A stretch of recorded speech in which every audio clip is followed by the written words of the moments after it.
कहा मुझे भी ब्रह्मास्त्र दो, ये गुरु द्रोण से कहा। अरे ब्रह्मास्त्र सा विध्वंसक अस्त्र नहीं मिलता बंदर बाट में, मन स्थिर और शांत चाहिए, नहीं प्राप्त कर सकते लाग डांट में। अरे बाकी सब भी थे वीर वहां, ब्रह्मास्त्र का उन्हें ना ज्ञान मिला, केवल कर्ण ने गुरुकुल त्याग दिया, अज्ञान का प्रमाण मिला। ब्राह्मण का वेश धर छल किया परशुराम से, बड़े बड़े वीर कांपते थे जिनके नाम से। ब्राह्मण था वही जिसे वेदों का ज्ञान था, सिर्फ यही जानकर भगवान ने दिया ब्रह्मास्त्र का दान था। धरती अंबर पाताल उस दिन थे कांप गए, जब कर्ण के गुरुद्रोह को भगवान थे भाप गए।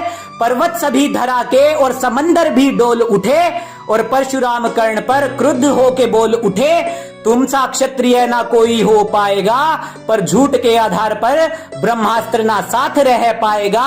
अरे जब मृत्यु होगी निकट तब तुम्हारा विवेक मर जाएगा, और अधर्मियों के काम कभी ब्रह्मास्त्र नहीं आएगा। और वहीं दूजी ओर पार्थ था जिसने धर्म का साथ चुना, द्रोण भीष्म इंद्र कृपा सभी गुरुओं से ज्ञान सुना।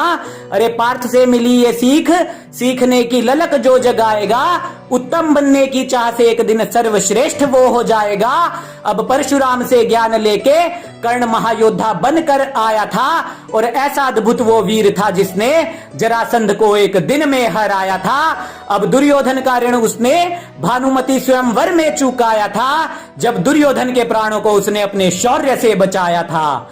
अब जब प्राण बचा लिए थे तो फिर कैसा ऋण शेष था, दुर्योधन समक्ष कर्ण क्यों अधर्म करने को पेश था। कलयुग में भी अधर्म का बीज जो बो जाएगा, एक अधर्म करेगा तो आगे भी करता जाएगा। अरे फिर से धर्म युद्ध होगा, शीश उसका गिर जाएगा, अधर्म के साथ जो भी होगा उसका सामर्थ्य मिट जाएगा। धर्म की पताका लेके श्वेत वाहन कोई आएगा, फिर से माधव साथ होंगे, और सभ्यसाची अधर्म का काल बन जाएगा।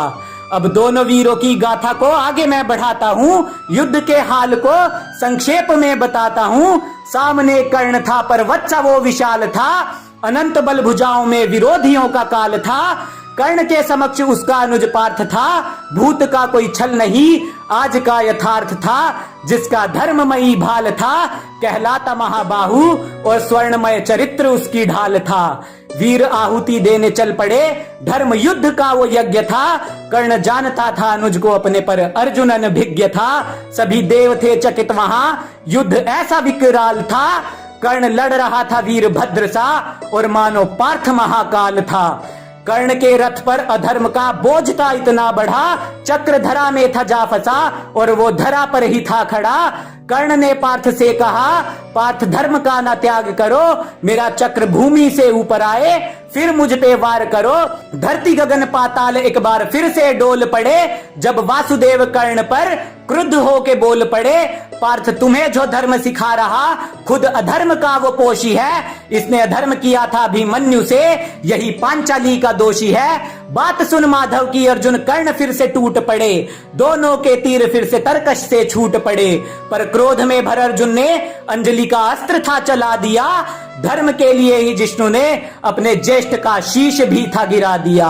सीख मिलती इसी बात से, कर्ण सा महावीर भी धराशायी हो जाएगा। चाहे गुरु परशुराम हो, अधर्म कभी जीत नहीं पाएगा। अरे आज जब बात होगी इस युद्ध की, इतिहास सो जाएगा। मिथ्या बातों के आधार पर कर्ण निहत्ता हो जाएगा। क्यों ऐसे ऐसे झूठ खुद के इतिहास में फैला रहे, कुछ ज्ञान जला नालंदा में और कुछ को तुम जला रहे। अरे धर्म और अधर्म की वीरता को मापना ही व्यर्थ है, धर्म संगत होना ही सबसे पहले वीरता का अर्थ है। हारा था अधर्म द्वापर में, हारेगा आज भी। अरे सत्य का सदा से ही राज था, करेगा राज आज भी। जिस पक्ष में नारायण थे उस पक्ष में हम आज भी, और जिस पार्थ पर माधव को नाज था उस पर हमें है नाज आज भी, उस पर हमें है नाज आज भी।